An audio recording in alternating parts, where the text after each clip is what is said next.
Hi అండి, అందరికీ నమస్తే. Welcome to Charan friends trading. నేను చరణ్.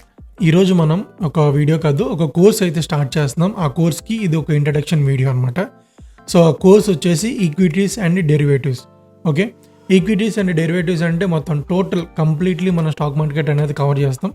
ఈ కోర్స్ అనేది not only for traders, investors కూడా యూజ్ అవుతుంది. ఎలా అంటే స్టాక్స్ హోల్డ్ చేస్తున్నాం, టెంపరీ మార్కెట్ వోల్టాలిటీకి స్టాక్స్ అనేవి పడటం అలా జరుగుతుంది కదా. సో దాని నుంచి మన స్టాక్స్ అనేవి తక్కువగా ఎలా ఇంపాక్ట్ చేసుకోవాలంటే లైక్ హెడ్జ్ పొజిషన్స్ క్రియేట్ చేసుకోవడమా, లేకపోతే వేరే సెక్టర్ ఆఫ్ స్టాక్స్ బై చేసుకోవడం, సంథింగ్ ఏదో ఒకటి అలాగా మీకు ఆ టాపిక్స్ అన్నీ ఈ కోర్సులో అనేది కవర్ అవుతుంది. ఈ కోర్స్ ఒక ఇంట్రడక్షన్ టాపిక్స్ అనేవి ఇక్కడ ఇంక్లూడ్ చేస్తాను, ఒకసారి చూడండి. చాప్టర్ 1 వచ్చేసి basics of derivatives, chapter 2 understanding of the index, chapter 3 introduction to the forwards and futures, chapter 4 వచ్చేసి introduction to options, chapter 5 strategies using equity futures and equity options.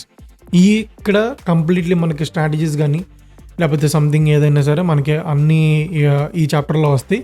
And 6 వచ్చేసి market mechanism, 7th వచ్చేసి completely algos, indicators, ఇవన్నీ ఈ చాప్టర్లో వస్తాయి.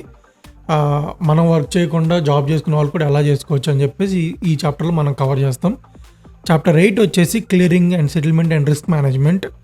So chapter 9 వచ్చేసి charges and accountant and taxation అనమాట. Okay, ఈ కోర్స్ కంప్లీట్ అయిపోయేసరికి మీకు కంప్లీట్ ఆప్షన్స్ మీద కానీ ఫ్యూచర్స్ మీద కానీ, ఆప్షన్ బయింగ్ కానీ సెల్లింగ్ కానీ లేకపోతే ఫ్యూచర్స్ కానీ హెడ్జింగ్ కానీ స్పెక్యులేషన్స్ కానీ లేకపోతే ఆర్బిట్రేజ్ కానీ ఈ టాపిక్స్ అన్నీ కవర్ అయిపోయి మీరు ఒక అడ్వాన్స్ స్టేజ్లో మార్కెట్ అర్థం చేసుకునే సిచ్యువేషన్స్లో అయితే ఉంటారు. ఓకే, సో లేట్ చేయకుండా మనం ఫస్ట్ చాప్టర్ని స్టార్ట్ చేద్దాం.